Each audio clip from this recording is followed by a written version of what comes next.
உங்கள் மதத்தில் ஐயா என்று சொல்லக்கூடாது. என்னை விட எனக்கு 65 வயது. என்னை விட நீங்கள் மூத்தவர் ஐயா அவர்களே. என் பெயர் வரதராஜன். நான் சென்னை அணுமின் நிலையம் மின்சாரம் எடுக்கிற துறையில் ஒரு 40 ஆண்டு காலம் பணிபுரிந்து ஓய்வு பெற்றவன். இங்கேயே குடியிருக்கிறேன். என்னுடைய கேள்விக்கு தயவுசெய்து யாரும் கோச்சிக்கூடாது, என்னை திட்டவும் கூடாது. நீங்களும் சரி. நான் 3 மத நூலையும் படிக்கிறேன். என் மதம் சார்ந்த கீதை, உங்கள் மதம் சார்ந்த குரான், கிறிஸ்துவ மதம் சார்ந்த பைபிள். ஐயா, கேள்வி இதுதான். ஒரு இஸ்லாமிய ஆசிரியர், ஒரு கிறிஸ்துவ ஆசிரியர், ஒரு இந்து ஆசிரியர் 8 மணி நேரம் சம்பளம் வாங்கி வயிற்று பிழப்புக்காக மனிதன் குரங்கில் இருந்து வந்தான் என்று போதித்துவிட்டு 4 மணிக்கு மேலே பள்ளிவாசலுக்கோ இல்லை சர்ச்சுக்கோ இல்லை கோயிலுக்கு போயிட்டு இல்லை கிருஷ்ணர் தான் நம்மளை பிறக்க வச்சாரு, இல்லை அல்லாஹ் பிறக்க வச்சார், இல்லை இயேசு பிறக்க வச்சார். ஐயா, நாம், நீங்கள், நான், இந்த அரங்கத்தில் உள்ளவர் அனைவரும் எப்படி பிறந்தோம்? டார்வின் தத்துவத்தை நான் ஏற்றுக்கொள்வதா? களிமண்ணை பிடித்து வாயால் ஊதினார், உயிர் வந்தது, ஒரு எலும்பை உடைத்தார். என்னுடைய சிற்றறிவுக்கு 65 வயதில் அவர்கள் கர்ப்பம் தாங்க வேண்டும்.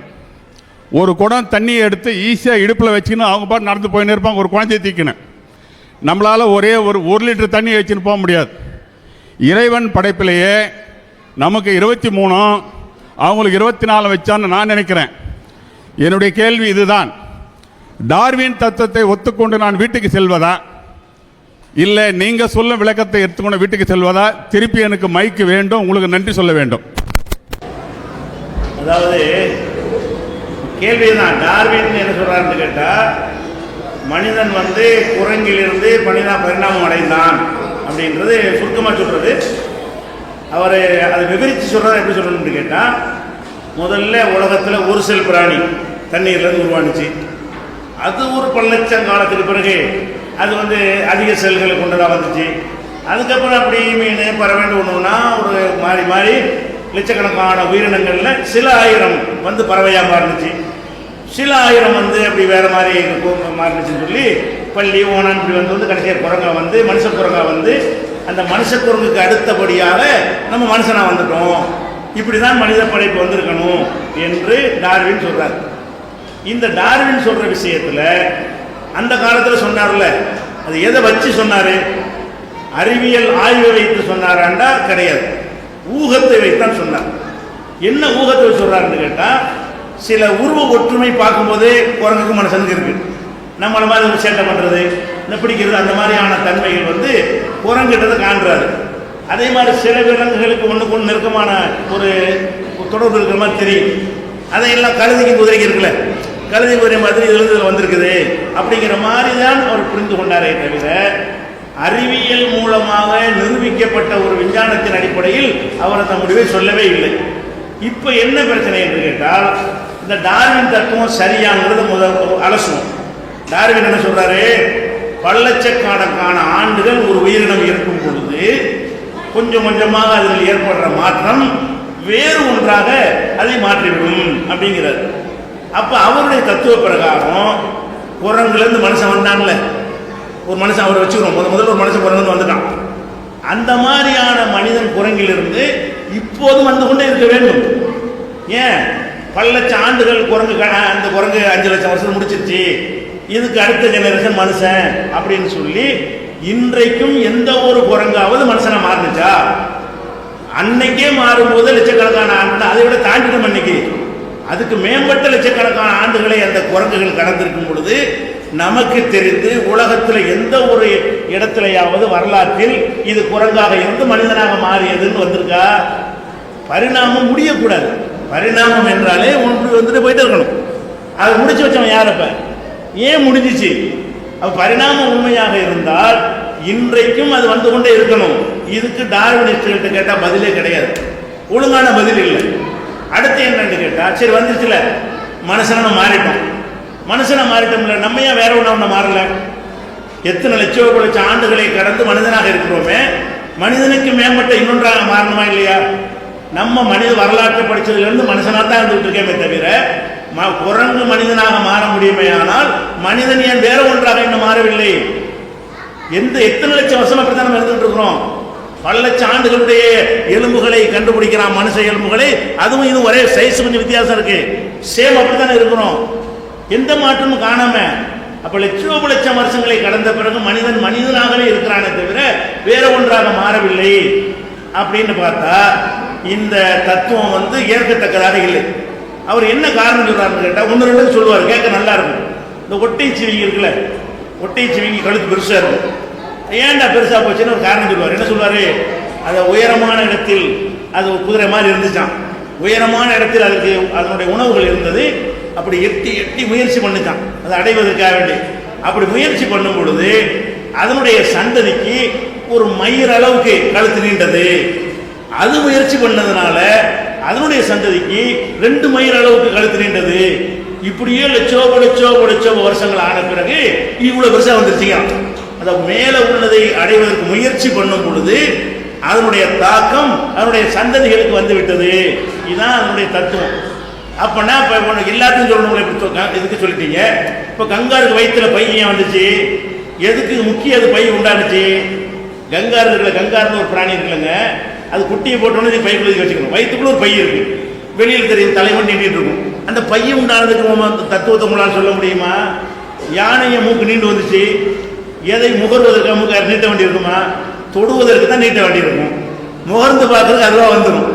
அப்போ உயரமான இடத்தில் வாசம் இருந்தது, அதை முகர்ந்து பார்ப்பதற்கு நீட்டி நீட்டி பார்த்து சொல்வீங்களா அதுக்கு? அப்போ யானையுடைய தும்பிக்கை நின்றுச்சு. அப்போ ஒட்டை சிவிங்கி கழுத்து மட்டும் நின்று இருக்கக்கூடாது, காற்று உள்ள எல்லா பிராணிகளும் நின்று இருக்கணும். அது ஒட்டை சிவிங்கி நின்று குதிரைக்கு நீள காணா, கழுதைக்கு நீள காணா, அதுக்கு உயரத்திலான அதனுடைய மரங்கள்லாம் இருந்து கொண்டு இருக்கிறது. கழுதைக்கு ஏற்ற அளவுல தான் பெரிய பெரிய மரங்கள்லாம் இருக்குதா? அப்போ எல்லா கழுதையும் இப்படி இப்படி இருக்கணும், எல்லா குதிரையும் இப்படி இருக்கணும். இப்படி ஒரு லாஜிக் இல்லாமல் அவர் சொல்றாரு. கிராஃபிக்கில் படம் போட்டு காட்டி இப்படி வந்த மாதிரி காட்டுறாங்க. இதை நீங்கள் விளைவிக்கிறேன். அடுத்து என்னன்னு கேட்டால், அந்த காலத்தில் டார்வின் சொன்னார் அறிவியல் இல்லாத காலம். இந்த காலத்தில் அறிவியல் காலத்தில் வாழ்றோமா இல்லையா? இந்த காலத்தில் ஆய்வு செஞ்சு பார்த்தோம்னு சொன்னால், ஒன்றிலிருந்து ஒன்று வருவதாக இருந்தால், உதாரணம் ஒரு தாய் தகப்பனுக்கு 2 பிள்ளை பிறக்கிறாங்க. பிறந்தாங்கன்னு சொன்னால் மரபணு மற்ற விஷயங்கள்லாம் பெரும்பாலும் ஒத்து இருக்கும். இவங்க 2 பேரும் வச்சு ஒத்து பார்த்து அண்ணன் தம்பி தான் கண்டுபிடிப்பாங்க. தகப்பனுக்கு பிள்ளைக்கு ஒத்து இருக்கும், அண்ணன் தம்பிக்கு மத்தியில் ஒத்து இருக்கும். மரபணுக்கள்லாம் நெருக்கி இருக்கும், வித்தியாசம் இருக்கும், நெருக்கமாக இருக்கும். இன்னொருத்தனுடைய மகனுக்கும் மகனுக்கு எடுத்து டெஸ்ட் பண்ணீங்கன்னு சொன்னால் பெரிய வித்தியாசம் இருக்கும். 2 மகனுக்குள்ள எடுத்து பார்த்தீங்கன்னா அவங்களுக்குள்ள வித்தியாசங்கள் குறைவாக இருக்கும், நெருக்கமாக இருக்கும். இப்படி கண்டுபிடிச்சிருக்காங்கல்ல. இப்போ குரங்கு எடுத்துக்குவோம், குரங்குடைய மரபணு எடுத்து ஆய்வுல வைங்க, மனுஷனுடைய மரபணு எடுத்து வைங்க. அதுக்கு அடுத்த ஸ்டேஜில் இருக்குதா, பல்லாயிரம் ஸ்டேஜ் தாண்டி நிற்குதா? குரங்கிலிருந்து நான் வந்தேன்னு சொன்னால் குரங்கு 98 இருந்தால் நான் 99 இருக்கணும். உதாரணத்துக்கு கணக்கு சொல்லணும், குரங்கு 98 இருக்குன்னு வைங்க, நான் 99 இருந்தால் அது ஒரு ஸ்டேஜ் கூட இருக்குது, அதுல நான் வந்திருக்கணும்னு சொல்லலாம். நான் 99 இருந்தால் 2ல் இருந்தால் அதனுடைய மரபணுடைய நம்பர் 2ஆ இருக்குது, என்னுடைய மரபணு 99 இருக்குன்னு சொன்னால் அதுல நான் அப்படி வந்திருப்பேன். அதிலிருந்து நான் வந்திருந்தேனே, ஆனால் அதற்கு நெருக்கமான மரபணு தானே எனக்கு இருக்கணும் இல்லையே. குரங்கு ஆய்வு பண்ணிட்டானே, குரங்கையும் மனுஷனை ஆய்வு பண்ணி பார்த்தான்னு சொன்னா மனுஷனுக்கு நெருக்கமா இல்லை. ரத்த மூலக்கூறு எடுத்துக்கிறோம், குரங்கு ரத்தத்தை மனுஷ ரத்தத்தை டெஸ்ட் பண்ணுங்க. மனித ரத்தத்துக்கு நெருக்கமானது குரங்கு ரத்தம் இருக்கணுமா இல்லையா? இருக்குதா? கோழி ரத்தத்துக்கு மனுஷனுக்கு எவ்வளவு டிஃபரெண்ட் இருக்கோ அதே டிஃபரெண்ட் குரங்குக்கு மனுஷனுக்கு இருக்கிறது. அப்ப நம்ம அந்த குரங்கிலிருந்து நம்ம வந்திருந்தோமே, ஆனால் குரங்குடைய ரத்தமும் மனித ரத்தமும் நெருக்கத்தில் பக்கத்தில் இருக்கணும். ஆனா விஞ்ஞானிகள் இப்ப ஆய்வு என்ன செய்யறது தெரியுமா? ஒரு ஆராய்ச்சி பண்றான். இப்ப ரத்த தானம்லாம் தேவைப்படுது, ஆக்சிடென்ட் ஆகுது, நிறைய கற்பல் பிரசவிக்கிறாங்க, ஆப்ரேஷன் பண்றாங்க, ரத்தம் நிறைய வேஸ்ட் ஆகுது. அப்ப கேன்சர் வரும்போது நிறைய ரத்தம் ஏற்ற வேண்டி இருக்கிறது. அப்ப அதுக்காக வேண்டி ரத்த தானம் கொடுப்பவர்கள் குறைந்து கொண்டே வருகிறார்கள். அதுக்கு என்ன ஆராய்ச்சி பண்றாங்கன்னு கேட்டா, மிருகத்துடைய ரத்தத்தை ஏற்ற முடியுமான்னு ஆராய்ச்சி பண்றோம். அப்படியே அப்படி முடிவு பண்ணிட்டானா நம்மளுக்கு தேட தேவையில்லை, ரத்தத்துக்கு அடைய தேவையில்லை, பேங்கிய தேவையில்லை, மாட்டை பிடிச்சி கட்டி வச்சிட வேண்டியதுதான், உறிஞ்சி எடுத்துக்கிற வேண்டியதுதான், ஃப்ரெஷ் ரத்தமாயிரும். இப்படி ஏதாவது சான்ஸ் இருக்குமா அப்படின்னு சொல்லி எல்லா உயிரினங்களுடைய ரத்தத்தை, பெரிய பெரிய உயிரினங்கள், அது சின்ன சின்ன உயிரினங்கள்லாம் பத்தாது, முயல் அது மாதிரிலாம் விட்டுறான், பெரிய பெரிய உயிரினம் ஆட்டுக்கு மேலே உள்ள சைஸ் இருக்குல்ல, அந்த மாதிரி உயிரினங்கள்லாம் எடுத்துக்கொண்டு ஆராய்ச்சி பண்ணுறோம். இந்த ரத்தம் மனுஷனுக்கு சூட் ஆகுமாண்டு ஒவ்வொரு ரத்தத்தையா எடுத்துட்டு வர்றான். எதுவுமே மனுஷனுக்கு நெருக்கமாக இருக்க மாட்டேங்குது. பன்றி ரத்தம் இருக்குல்ல, பன்றி, அதை ஆய்வு பண்ணுறான். மனுஷ ரத்தத்துக்கு தொட்டுக்கிட்டு நிற்கிது. சின்ன வித்தியாசம் தான் இருக்கு. மனிதனுடைய ரத்தத்திற்கும் பன்றியுடைய ரத்தத்துக்கு மத்தியில் உள்ள வேறுபாடு சிறிய அளவில் இருக்கிறது. அதை சரி பண்ணுவதற்கான முயற்சியில் ஈடுபட்டிருக்கான். சரி பண்ணிட்டான்னு சொன்னால் இனிமேல் பன்றி ரத்தம் மனுஷன் ஏற்றப்படும். மனுஷ ரத்தத்துக்கு நம்ம காத்திருக்க தேவையில்லை என்கிற அளவுக்கு விஞ்ஞானிகள் கண்டுபிடிச்சிருக்கான். குரங்கு எடுத்து பார்த்தீங்கன்னா எட்ட முடியாத வித்தியாசம் குரங்கு ரத்தத்துக்கு மனுஷ ரத்தத்துக்கு. அதிலிருந்து நான் வந்தேன் என்று சொன்னால் அந்த ரத்தம் எனக்கு நெருக்கமாக இருக்கணும். சயின்ஸில் ப்ரூவ் பண்ணிவிட்டான குரங்கு ரத்தமும் மனித ரத்தத்துக்கும் குரங்கு மரபணுக்கும் மனிதனுடைய மரபணுக்கும் மத்தியில் பெரிய வேறுபாடு இருக்கிறது. கண்டிப்பாக அதிலிருந்து வந்திருக்க முடியாது. அதே மாதிரி இன்னொரு ஆராய்ச்சி பண்ணுறான். ஹார்ட் அட்டாக், ஹார்ட் ஃபெயிலியர்லாம் ஆகுது.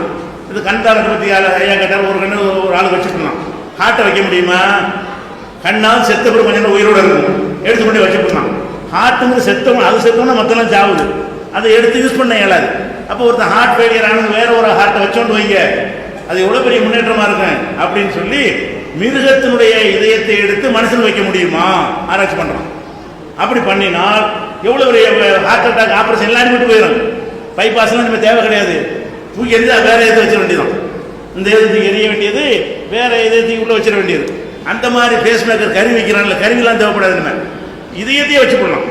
அப்போ இதே அளவுக்கு பம்ப் பண்ணக்கூடிய இதே மாதிரி செயல்படக்கூடிய இதயம் எதுக்கெல்லாம் இருக்குன்னு பார்த்தா குரங்கு எடுக்கிறான். அந்த இது ஒரு கைக்கு பம்ப் பண்ண கூட பத்தாது. குரங்குடைய இதயத்தை கொண்டே வச்சா முழு உடலுக்கும் பம்ப் பண்ணுற அளவுக்குரிய பவரில் அந்த குரங்கு இதயம் இருக்கவில்லை.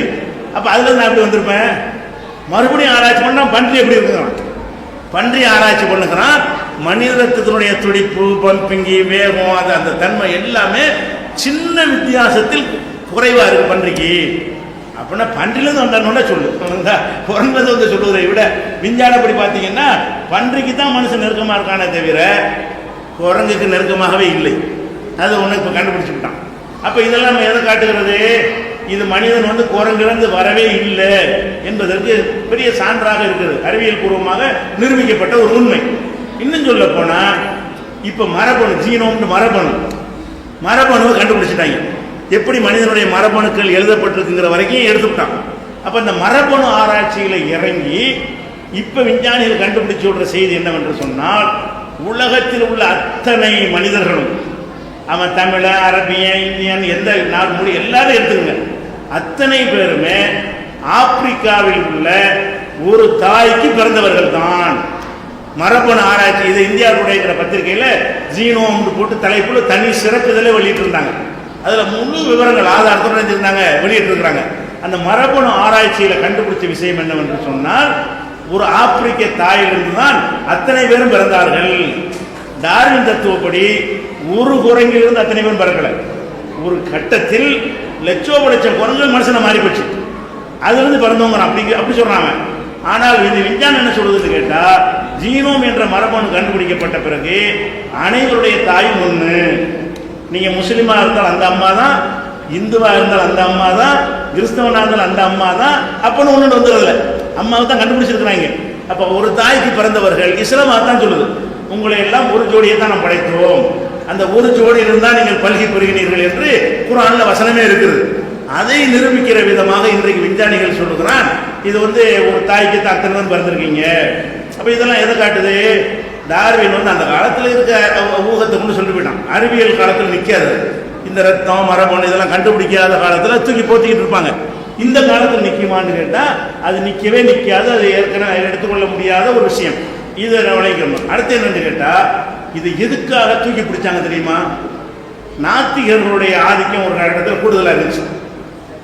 அதாவது கம்யூனிஸ்டுகள், சைனா, ரஷ்யா, சோவியத்லாம் இருக்குல்ல, கல்வியில் அவங்க கையில் தான் ஆதிக்கங்கள் ஜாஸ்தியாக இருந்தது.